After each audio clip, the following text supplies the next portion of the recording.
Welcome to Greek for a Week.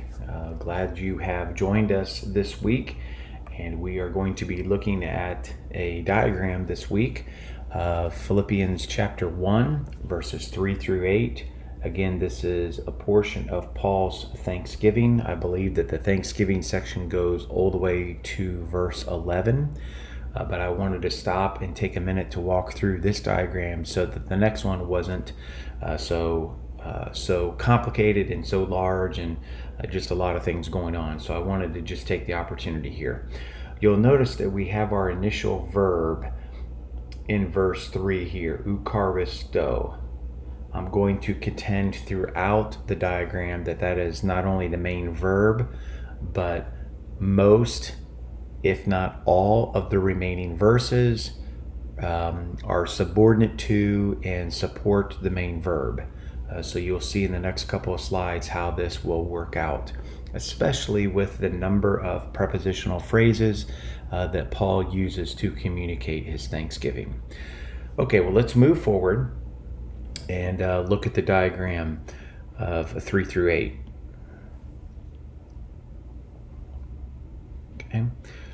Again, Paul begins verse 3, I give thanks to my God. And I have that in bold because that is our main verb. That is the main thought for these particular verses.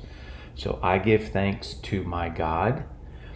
Now, why does he give thanks? So we have an epi, the preposition epi, which I'm contending is cause. So because of all of the remembrance that he has of you, or all of the remembrance of the Philippians.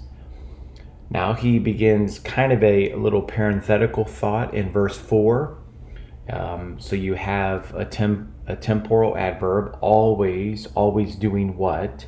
Well, he's always through the means of his prayers, or every prayer of mine, which are for or huper, for the benefit or the advantage of you, which in this case is the Philippians. And then by a participle of manner, by making my prayers. So verse 4 there, and of course with joy. So I'm suggesting here verse 4 is a parenthetical thought that I am giving thanks to God. I'm doing it through the means of prayer. It's for the benefit of the Philippians, and the manner in which he's doing it is again through joy or with joy. Now he's going to go back to verse 5. He's going to have another causal statement. So I give thanks again because I do that because of your partnership, specifically in the ministry of the gospel. So that's ace there. I'm suggesting that's a locative as opposed to goal or purpose. So it's because of your ministry in the gospel. Then he adds some temporal components. So when have they been performing, or when have they been partnering with Paul in the gospel? Well, from the first day, which I would contend the first day in which they got saved, until now. Now, another reason that Paul is giving thanks, this time he uses the participle of cause, or this participle is in a causal context or relationship.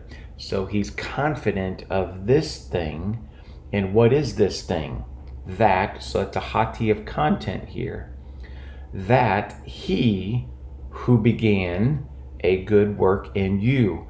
Obviously the he there would be God, and here we have a substantival participle, the one who began a good work in you will carry it on to completion, another temporal marker, on or until the day of Christ.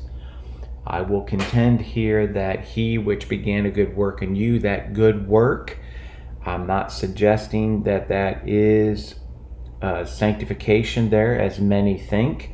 I think the good work is the partnering of the gospel. So God will continue to work in you as you are a minister alongside of Paul in the gospel. That's what God will be, that's what God will complete, as well as that is what Paul is confident that God will do. All right, then we move on to the last two verses, 7 and 8. Verse 7, now again, I haven't read up top there, I give thanks to my God, because that's still the main verb, and it's from verse 3. So verse 7, again, another causal relationship, this time using the preposition kathos, because I give thanks because it is right for me to think this way about you, all of you. Now we have a phrase dia ta ekain, which dia ta plus the infinitive would bring about another causal relationship.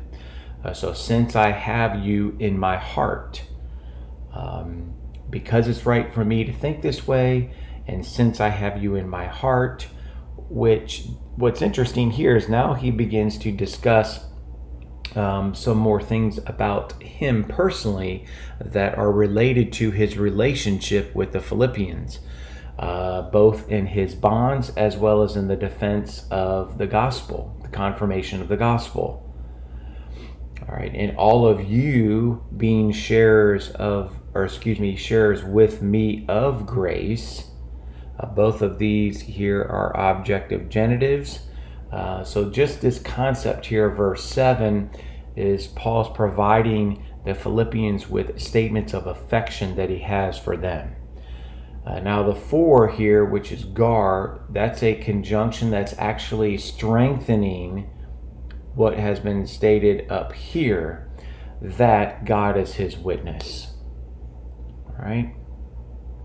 And this is how I long for all of you, and he does it through the means of the affection of Jesus Christ, which is sourced in, I would see this as a genitive of source. His affection is sourced in Jesus Christ, and it's for the Philippians. Okay, one last slide. Appreciate your patience as we work through this. Here's a way that we can potentially preach or teach this particular portion here. Again, you have verses 3 through 8. The main concept is Paul's thanksgiving. Then I think you have reasons why he gives thanks. So you have one main point. Paul gives thanks because of his memory of the Philippians, because of their work in the gospel, because of God's work on behalf of the Philippians in their ministry of the gospel, because of Philippians being dear to Paul, and then you have God as Paul's witness, both to what he says as well as his heart motives toward the Philippians. So there you have it. There's verses 3 through 8 of Philippians chapter 1. Have a great week.